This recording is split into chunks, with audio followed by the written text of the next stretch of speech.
पर नारी पैनी छुरी तीन तरफ से खाए, धन हरे यौवन हरे और घोर नरक ले जाए। पराई नारी से बच के रहना चाहिए कुल मिला के। नहीं देखिए, मैं तो ये बोलना चाहती हूँ कि मुझे चिंता का विषय क्या है कि इनके बहुत ज्यादा फॉलोअर्स हैं और जिस हिसाब से ये अपना टिप्पणी देते हैं या जिस हिसाब से ये सलाह देते हैं अपने फॉलोअर्स को, तो ये जो अनभक्त है उनको फॉलो करते हैं, तो समाज को ये कहाँ लेके जा रहे हैं उस चीज का मुझे बहुत चिंता है। दूसरी बात, ये कहते हैं गाय के गोबर से आप फेशियल करें या आप उसका सेवन करें, तो आचार्य जी के हिसाब से तो डर्मेटोलॉजिस्ट नहीं होने चाहिए, स्किन स्पेशलिस्ट होना नहीं चाहिए, क्योंकि वो सारे के सारे इन्हीं के पास आए। इनके हिसाब से कोई कैंसर का डॉक्टर नहीं होना बात आप कह रही हैं। ये क्यों कह रही है बताता हूं मैं।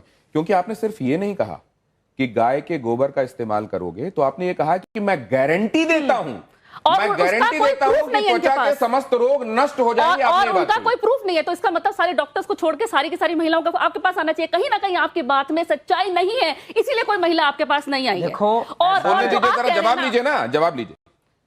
देखो ऐसा है, ये सारी बातें जो हम कह रहे हैं ना, ये अभी आप लोगों के समझ के परे हैं। जब आप शास्त्रों को पढ़ेंगे, सत्संग करेंगे, तब तो एक महिला ले आइए जिसका आपने इलाज करा हो और तब तो आपके ये गाय के गोबर से जब सुन लीजिए पहले, अभी मैं आपको 10 लाख के खड़ी कर दूं, तो बहुत चलती हैं। जब एक महिला को आपको दिखाना पड़ेगा ना, देखिए प्रूफ तो दिखाना पड़ेगा, क्योंकि आपके जो संगत में बैठे होते हैं अभी के लोग होते हैं। सिर्फ इतनी बात नहीं है, उन्होंने एक और बात कही, बिल्ली की पॉटी जिसमें मिली होती है वो कॉफी। मुझे लगता है कि अनुरुद्धाचार्य जी को इस बात को लेकर कोर्ट में इसलिए जाना चाहिए क्योंकि ये सनातन के इस देश में अगर वो कॉफी पी जा रही है तो बड़ा मुश्किल है। लेकिन जरा एक सेकंड, ये महिला एंकर्स भी यहाँ बैठी हुई हैं, पहले मेरी बात पूरी तो होने दीजिए। आज का समाज बिल्ली की पॉटी की कॉफी पी रहा है, इसको क्लियर कर देते पहले। उसको उस कॉफी को पीने में, बिल्ली की पॉटी खाने में आपको कोई ऐतराज नहीं है, पर गौ दूध गौमूत्र पीने में और गौ माता के गोबर से निकले हुए अन्न को खाने में ऐतराज है। ये बड़ी कौन सी कॉफी की बात कर रहे हैं? मैं बता रहा हूं, आपको पता नहीं है, आप रिसर्च कीजिए। नहीं, मैं बता रहा हूं। अफ्रीका में क्वेश्चन आता है ना, तो आप सामने वाले पे डालते हैं। इनके पास कभी भी आउट ऑफ सिलेबस क्वेश्चन पूछते हैं ना, तो सामने वाले पे डालते हैं। आउट ऑफ सिलेबस नहीं है मैडम, ये बिल्ली की पॉटी और गाय की पॉटी में एक समानता है। एक सेकंड, एक करके ये कॉफी की कहानी इनको बता देता हूं। मैं उस जगह जा चुका हूं।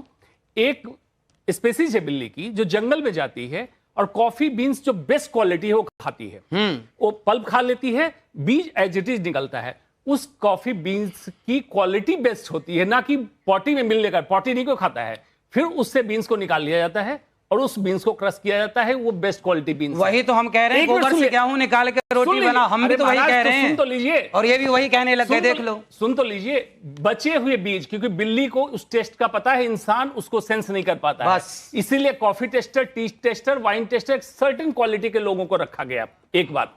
दूसरा, बांझपन को ठीक कह रहे हैं, बांझपन को ठीक करने के लिए नहीं, वो ये कह रहे हैं कि अगर वहां पर बिल्ली के का हिसाब किताब इसलिए ठीक है कि उसी को सेंस है, तो यहाँ गाय को वो सेंस क्यों नहीं है? फिर गाय डाइजेस्ट नहीं कर पा रही गेहूं को, और उस गेहूं से तय करेंगे कि डाइजेस्ट नहीं कर पा रही है, आप कैसे तय कर सकते हैं? अरे भाई, हमारे जब ऋषि मुनि कह रहे हैं तो करते होंगे तब ना कह रहे हैं। गाय के इंटेस्टिन, ह्यूमन के इंटेस्टिन एक ही है महाराज जी, भैंस के इंटेस्टिन एक ही है। गाय के कितने पेट होते हैं? जितने भैंस के होते हैं, जितने सुअर के होते हैं। कितने पेट हैं भाई? इंसान का स्टमक होता है, बताइए ना। गाय के कितने पेट होते हैं भाई? बताइए। आपको इसके लिए कम से कम नीट क्वालिफाई करके डॉक्टर बनना पड़ेगा ना। आपको नहीं पता, आप गाय पर रिसर्च करते नहीं, आपके घर में गाय है। एक बात सुनिए, जानेंगे गाय के बारे में? कितने पेट आपने खोले हैं आज तक? अरे भाई, गाय के 6 पेट होते हैं। नीट की परीक्षा देख लीजिए, नीट की परीक्षा आपने पास की है डॉक्टरी की बात कहने के पहले। डाइजेशन कैसे होता है पता है आपको? फील्ड का जितनी बात कहता हूं उसका प्रमाण से कहता हूं। यही बात है कि क्या स्वामी जी, क्या अनिरुद्धाचार्य जी अपने विषय के अलावा बाकी विषयों में जाकर भी असल में एनक्रोच करते हैं, या बाकी विषयों के संदर्भ में शास्त्रों में क्योंकि व्यवस्था दी गई है और वो शास्त्र पढ़े हुए हैं, इसीलिए बाकी जगहों पर भी टिप्पणी का उनका अधिकार है? इस पर आगे चलेंगे, लेकिन जरा यहां जो हमारे साथ हमारी कलीग बैठी हुई हैं, पहले श्वेता आपको लेकर आता हूं। क्या है आपके मन में जो आप जानना चाहती हैं? मैं तो ये जानना चाहती हूँ स्वामी जी, क्योंकि मैंने जैसे सुनी आपकी बहुत सी बातें, आपने महिलाओं के ग्रेड के बारे में भी कई बार बात की है कि ये महिला इस ग्रेड की है, ये महिला उस ग्रेड की। तो पहले तो मैं अपना ग्रेड जानना चाहूंगी। आप स्वामी हैं, बहुत लोग आपको सुनने आते हैं। कौन सी बात? कि जैसे आपने कहा कि ये महिला जो अपने पति को के साथ लड़ाई करती है, तो ये तो एकदम 3rd ग्रेड की महिला है। तो हम जैसी महिलाएं जो घर से अभी बाहर निकली हैं, दफ्तर में काम कर रही हैं, कभी रात में भी बाहर रहती हैं, दिन में भी, तो हम किस ग्रेड की आती है आपके हिसाब से? और एक बात और, जैसे आपने कहा कि महिलाओं को शांति बनाए रखने के लिए अपने मुंह पर उंगली रखी रहनी सबके चाहिए, लिए है ये बात। है ना। तो मतलब महिलाएं चुप रहे, देश की आधी पुरुष आबादी भी, चुप रहे, पुरुषों को भी कहा है, लेकिन महिलाओं के लिए आपने कहा खास तौर पुरुषों के लिए आपने सुना ही नहीं, पूरी बात सुनना तो सीखिए। अच्छा, महाराज जी बोलेंगे, बाकी ठीक सब है। चुप रहे हैं। तो आप यही बता दीजिए, पहले तो मेरा ग्रेड बता दीजिए मुझे, और दूसरा कि अगर हम बाहर काम करने वाली आपका कामकाजी ग्रेड तो आप महिलाएं हैं, अच्छे से जानती होंगी कि आप कितना लड़ती हैं और कितना शांति से रहती हैं, कितनी संस्कारी हैं। आपका संस्कार आपको पता होगा, वही ग्रेड निश्चित कर देगा कि आपका नहीं, ग्रेड तो क्या आप है। ग्रेड कैसे डिसाइड करते हैं महिलाओं की? भाई मैं नहीं बोलने करता, वाली महिलाएं 3rd ग्रेड की, कम बोलने वाली उससे ना, ऊपर, ना, ऐसे कुछ? ऐसा कोई प्रूफ है तो बताइए। और जो महिला गूंगी हो वो तो नंबर अनिरुद्धाचार्य जी का कहना है कि आप अपने स्वभाव का विश्लेषण खुद कीजिए। आप कितना दूसरों से झगड़ते हैं, कितना शांत रहते हैं, कितना सामंजस्य बिठा पाते हैं, और उस हिसाब से अपना ग्रेड तय कीजिए। श्वेता, आपका सिर्फ महिलाओं के लिए। पुरुषों के लिए श्वेता भी है। भट्टाचार्य। स्वामी जी, मैं अभी मुझे एक शो करने भी जाना है, तो मैं अच्छा हुआ आप सवाल पूछने आ गए। मैं नौकरी करती हूँ, रात के 12 बजे यहाँ से कैब मिलेगी, मैं 1 बजे घर पहुँचूंगी। मेरा 7 साल का बच्चा है, हनुमान चालीसा का पाठ कर लेता है मंगलवार और शनिवार। वो सारे भगवान की पूजा जानता है, वो जानता है कि गणेश की पूजा पहले होती है, और वो पूरी कहानियां जानता है। वो अपने माँ बाप की भी इज्जत करता है, और यहाँ बैठे किसी को भी वंदे मातरम पूरा नहीं याद होगा। मेरा बेटा पूरा संस्कृत में वो याद रखा है। आपने कहा नौकरी करना ही नहीं चाहिए महिलाओं को, क्योंकि उन्हें घर कैसे संभालेंगे, संस्कार कैसे देंगे, आप डिसाइड करेंगे। सर, आपका एक बड़ा तबका है जो आपको फॉलो करता है, आप उनको, मतलब मेरी जैसी महिलाएं तो बिल्कुल, आपका वो वीडियो देख के मुझे तो उदास हो जाना चाहिए कि मैं अपने बच्चे को क्या सीख दे पाऊं। जवाब ले लीजिए, जवाब ले लीजिए। आप बताइए सर कि पूरी बातें सुनते नहीं, नहीं, आप मैंने लोग पूरी इसलिए बातें confuse सुनी हैं। सर, मैंने पूरी बातें सुनी। आपने कहा महिलाओं को नौकरी क्यों करना, पुरुष कमाए। ना ना, ऐसा नहीं बोला कि महिलाओं को नौकरी सर, क्यों मैं करना। आपको वीडियो आप दिखा दीजिए वीडियो। वीडियो है मेरे दिखा पास। दीजिए, दिखा दीजिए। वीडियो है, दिखा दीजिए ना। मैंने तो भी बोला प्रमाण दिखा लेकर बात दीजिए। करती हूँ सर, हम न्यूज़ दिखा वाले दीजिए हैं। ना, तो हम तो सुन रहे हैं, वो लाइए। वीडियो मैं आपको बकायदा भेजूंगी सर, अभी दिखा दो। जिसमें आप ये कह रहे हैं कि महिलाओं को नौकरी करने की जरूरत क्या है, पुरुष ना, ना, कमा ना। रहा है। और आपने जो बात आपने कही, ये बात गलत अगर कही। उनका वही कहना होता है जो आप कह रही हैं, तो वो कहते हैं हाँ मैंने ये कहा है। वो कह रहे हैं मेरा मतलब कुछ और है, तो सुन लीजिए उनसे वो क्या ऐसा कहना है। है। आपके कहने का मतलब, एक सेकंड। एक महिला ने मेरे से सवाल किया, एक महिला ने मेरे से सवाल किया। अब देखो आप लोग पूरी बात ना प्रमाण के साथ, होमवर्क पूरा नहीं है आपका आज। एक महिला ने मेरे से सवाल किया कि महाराज जी मैं नौकरी करना चाहती हूं। मैंने कहा पति क्या करते हैं? बोले बिजनेसमैन है। मैंने कहा बेटा यदि पति बिजनेसमैन है तो फिर आपको नौकरी करने की क्या जरूरत है? यदि पति बिजनेसमैन ना हो, पति कुछ ना कर रहा हो, एक सेकंड टोकिए मत, सुन लीजिए, है ना। पहला उसने कहा कि पति बिजनेसमैन ने कहा कि यदि बिजनेसमैन है तो आपको जरूरत नहीं है। यदि आपके पति बिजनेसमैन नहीं है, कुछ काम धाम नहीं चल रहा है, तब आप करो। इस स्थिति में आप बिल्कुल करो काम, ये बात थी उसमें। आप खूब काम करिए, लेकिन तब काम करिए जब घर में कोई और ना हो काम करने वाला। जब घर में सारे लोग काम करने वाले हैं, भाई हमारे यहाँ तो सिंपल फंडा, सिंपल बातें हैं कि यदि भाई खड़ा है तो बहन बाल्टी नहीं उठाएगी। कौन बाल्टी उठाएगा? भाई बाल्टी उठाएगा। भाई जब भाई है, पुरुष वर्ग है काम करने के लिए, तो महिलाएं क्यों काम करेंगी? ये तो आपकी भलाई के लिए। अगर आपको करना है तो मैं हाथ पकड़ने नहीं आऊंगा। उसमें ये बात कही गई है कि आपको आवश्यकता है, मान लीजिए तो काम करिए। मान लीजिए आपके जो फॉलोअर्स हैं उनमें से किसी महिला के मन में ये भाव जागृत होता है कि वो काम करे और पति बिजनेसमैन है, तो पति आपका हवाला देके रोक देगा, देखो उन्होंने कहा है तुम काम करना चाह रही हो। आज ना बड़े बड़े पद पर जितने लोग हैं, वो काम करने वाले जो बड़े पद पर हैं, वो ये चाहते हैं कि मैं ऐसी पत्नी लाऊं, ऐसी लड़की से विवाह करूं। ये मैं एक सोच की बात कर रहा हूं, है ना। अब इसका ये विचारधारा है, ये मेरी पर्सनल विचारधारा नहीं है, मैंने सुनी है, लोगों से मैंने बात की तो पता लगा। तो लोगों ने कहा कि जो अच्छे फील्ड में है, IAS IPS कलेक्टर लेवल के जो लोग हैं, वो ऐसी लड़की से ब्याह करना पसंद करते हैं। अधिक आप कह सकते हैं 85% कि जो लड़की पारिवारिक हो। पारिवारिक मीन्स घर का काम संभाले, घर का काम करे, वो पति आए तो वो जो वर्किंग है वो पारिवारिक नहीं हुई। क्या पुरुष प्रधान समाज, पितृसत्तात्मक समाज, इसको बढ़ावा देने की तरफ अनिरुद्धाचार्य जी जा रहे हैं? मैं साक्षी आपका सवाल लूंगा, लेकिन जरा उससे पहले एक ये बाइट भी जो स्वामी जी की ही कही हुई है, अनिरुद्धाचार्य जी की, वो भी जरा सुन लें, उसके बाद इस चर्चा को आगे बढ़ाते हैं। हिंदू समाज में फकीर शब्द का प्रयोग नहीं होता। फकीर शब्द तो मुसलमानों में प्रयोग होता है। ये किस संदर्भ में आपने बात कही थी? आप पूरी सुन लीजिए तो सब संदर्भ निकल आएगा। नहीं, आपको तो, आपने तो खुद ही कहा है, तो आपको तो सब कुछ पता ही होगा। ऐसा है कि अब वो बहुत पुरानी वीडियो है, बहुत पुरानी। अब मैं बताता हूं आपको, आप तो जानते ही हैं आजकल मीम्स का जमाना है, चीजों को इधर से उधर लगा देने का और सामने करने का जमाना है। ये जो सामने हमारे आया, यहाँ पर पहले ये दिखाया गया कि हम तो फकीर हैं, झोला उठाकर चल देंगे। कौन बोल? और उसके बाद आपकी ये वाली बात जोड़ी गई साथ में कि फकीर तो असल में वहां का शब्द है, यहां का शब्द नहीं है। आपने किस विषय में कहा था? अगर आपको स्मरण हो रहा हो तो कृपया बताइए।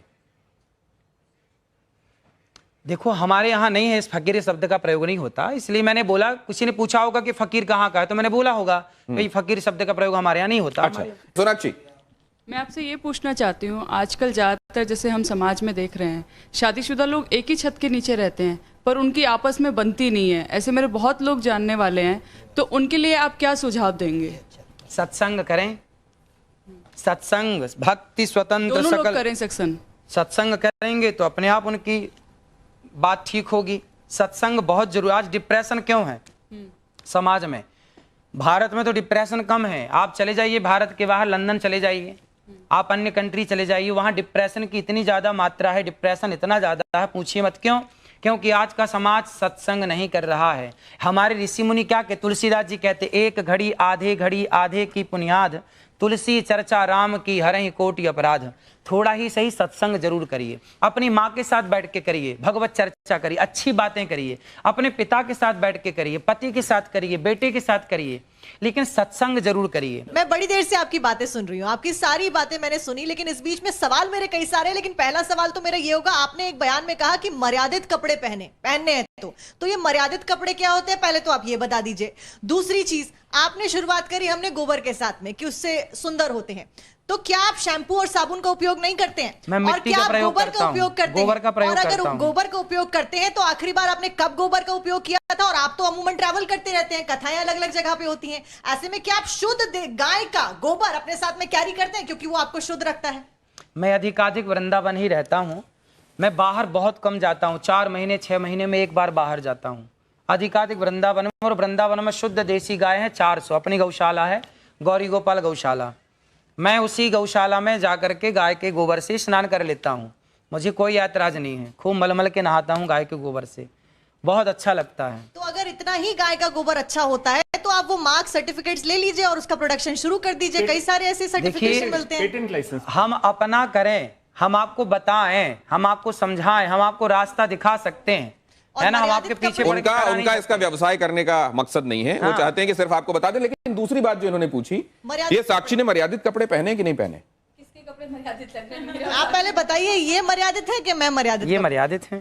तो ये मर्यादित नहीं है, तो फिर तो मैं आपके किसी पैमाने पे सेट ही नहीं बैठती हूँ ना। मैंने मर्यादित कपड़े पहने हैं, मैं बिस्कुट भी खाती हूँ। नहीं, एक सेकंड, आप बिस्किट खाती हैं, आप कुकीज कह के खाती होंगी शायद, इसलिए ठीक है। नहीं, लेकिन क्या यहाँ पे हम मर्यादित और अमर्यादित के हिसाब से कपड़ों को देख के जजमेंट कर सकते हैं अनिरुद्धाचार्य जी?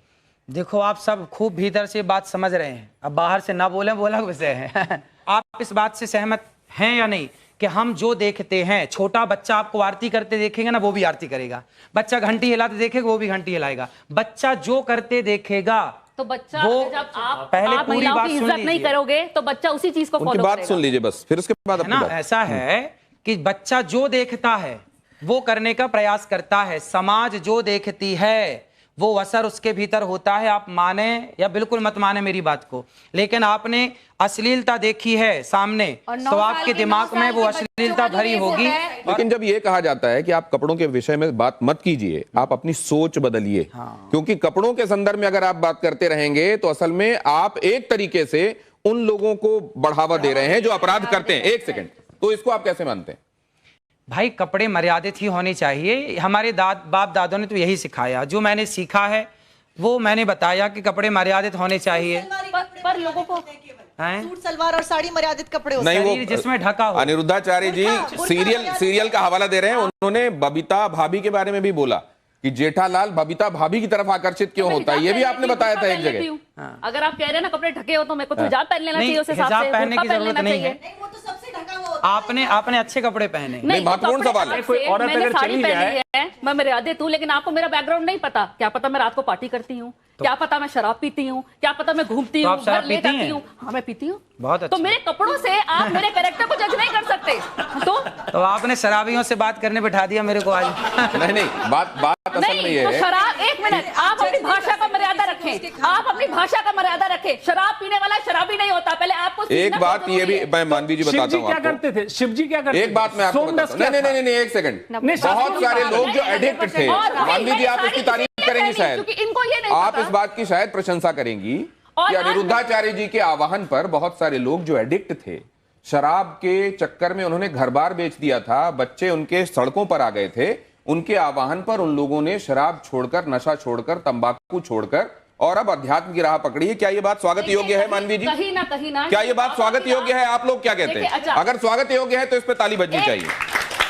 क्या मानवी जी, लेकिन एक बात मैं समझना चाह रहा हूं, क्या समाज को मर्यादित रहने के लिए कहना और ये कहना कि आप ठीक लाइन पर चलें, आप ठीक तरीके से रहें, दूसरों से ठीक व्यवहार करें, क्या ये गलत करते हैं अनिरुद्धाचार्य? देखिए, मैं अब जैसे इन्होंने ये मेरे पे बोला तो मैं भी कुछ बोलना चाहती हूँ, उसका जवाब इनसे लेंगे कि कई बाबाओं के धोखाधड़ी के अंदाज भी है कुछ निराले। कोई धर्म के नाम पे ठगे तो कोई क्रिमिनल चार्जेस में फंसे, कोई रेप में पेरोल पाए तो किसी को अननेचुरल सेक्सी भाए। अब इस पे क्या बोलना चाहेंगे? आप जनता फॉलो करती है आपको, तो भगवान ना करे कुछ और निकल आए तो उस पर आप क्या कहेंगे?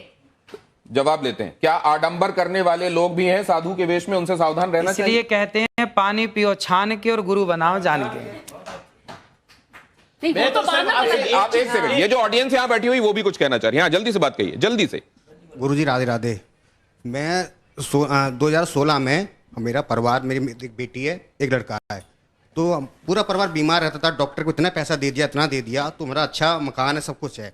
तो मैंने एक गाय का बछड़ा गाय रखी। गाय रखने से अभी तक मैंने 1 रुपया नहीं दिया डॉक्टरों को, 1 रुपया दिया। अभी भी मेरी मिसेज, अभी तक उन्होंने कभी भी चेहरे पे क्रीम नहीं लगाई, कभी भी क्रीम नहीं लगाई। दूसरी बात, जो कहना क्या चाह रहे हैं? मैं कहना चाहता हूँ, जो भी आप गोबर बताए, गाय का गोबर है ना, उसके उपला बना के छत पे करते हैं। जितने मोहल्ले वाले आते हैं, तो जैसे पूजा होती है तो हमारे घर से लेके जाते हैं, तो अच्छा लगता है मोहल्ले वर्ग। अभी तक कोई बीमारी नहीं, कुछ नहीं। बहुत अच्छी बात है। ये प्रमाण है, आप प्रमाण मांग रहे थे। ये देखिए, आपके भक्त हैं और आपकी बातों को मानते हैं। ये भी तो सुनते। बीमारी क्या थी आपके घर में? क्या बीमारी थी? मिसेज को मैं अंदर खुले बताता हूँ मैं आपको, खुला पेट की बीमारी थी। कभी डॉक्टर के पास, कभी एम्स में दिखाया, मैं कागज दिखा दूंगा सर, मैंने इतना पैसा लगा दिया, मेरा एक प्लॉट चला गया। क्या बीमारी थी? बीमारी अंदर की। अरे बीमारी का नाम बताइए भाई, जब इतनी जगह जा चुके, बीमारी का नाम बताइए। बीमारी बताता हूँ मैं आपको। बीमारी क्या, पेट की बीमारी थी, तो बच्चा नहीं होता था और फैल हो जाता था, कभी कैसे क्या। उसके बाद जब गाय रखी तो भगवान कृपा से बहुत कुछ अच्छा हुआ, बहुत अच्छा लगा। और सबको, पूरा मोहल्ला, मैं कहना चाहिए सबको, सबको एक गाय रखना चाहिए घर में। ये मैं एक बात लाइटर नोट पे आपसे जानना चाहता हूं कि जब कोई आपसे भाव विवल होकर ये कह देता है कि गुरुजी मेरे चरणों में आपका कोटि कोटि प्रणाम। हाँ, तो बिल्कुल हमारा तो सबके चरणों में प्रणाम है ही है। राधे राधे गुरुजी, मेरा सवाल आपसे ये है कि आप महापांच पाप के बारे में बात करते हैं, उसमें से एक पाप ये है, जो इंसान मांस खाता है उसके हाथ से पानी नहीं पीना चाहिए, क्योंकि जो उसके हाथ से पानी पिएगा उसी की वाणी बोलेगा। तो अगर हम लोग किसी रेस्टोरेंट या कैफे में जाते हैं, अगर वो वेटर हम लोग को पानी सर्व कर रहा है, हमें क्या पता वो मांस खाता है कि नहीं। इसीलिए तो हमारे बुजुर्ग कह गए बेटा घर पे ही खाओ, घर के बाहर मत खाओ, सिंपल बात।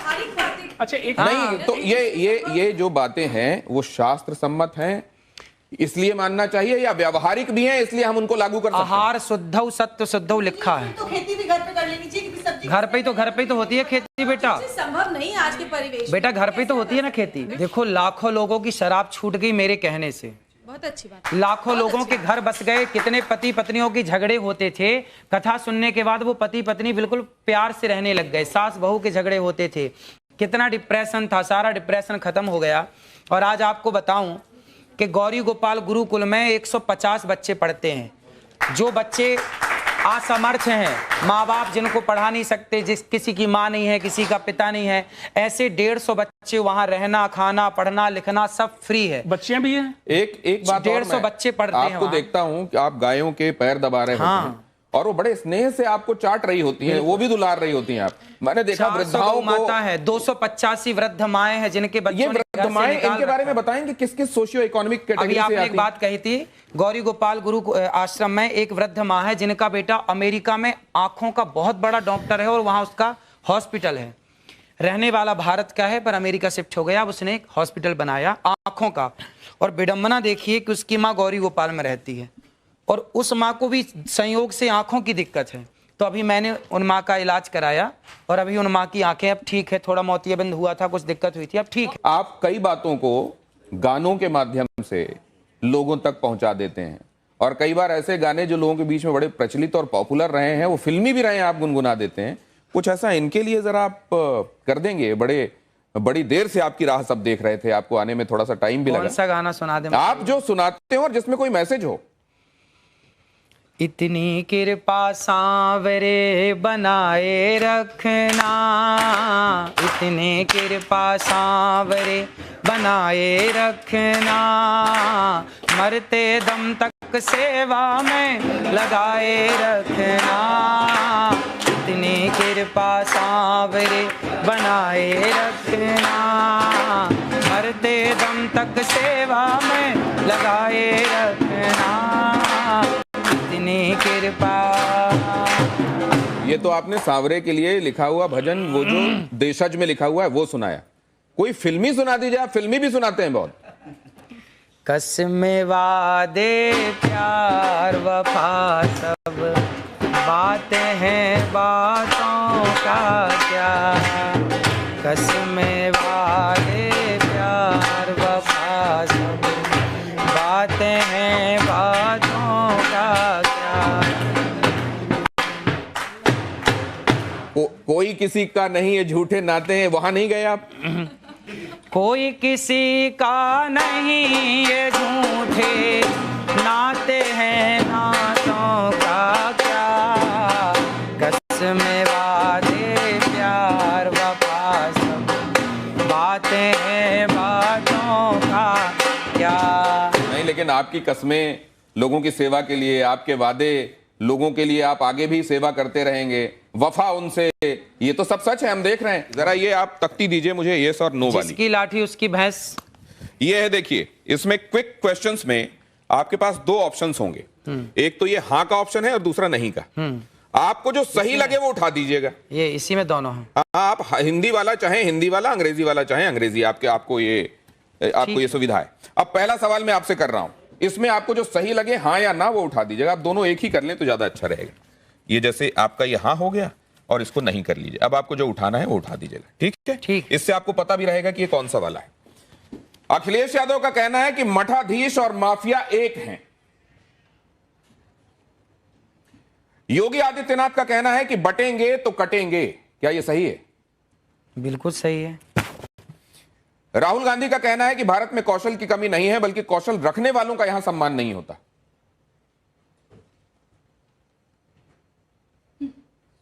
कौशल रखने वालों का सम्मान नहीं होता। भारत में कौशल की कमी नहीं है, बल्कि कौशल रखने वालों का यहां सम्मान मतलब नहीं होता। भारत में योग्यता, टैलेंट की कमी नहीं है, पर टैलेंट वालों का सम्मान नहीं होता। ये बात सही है।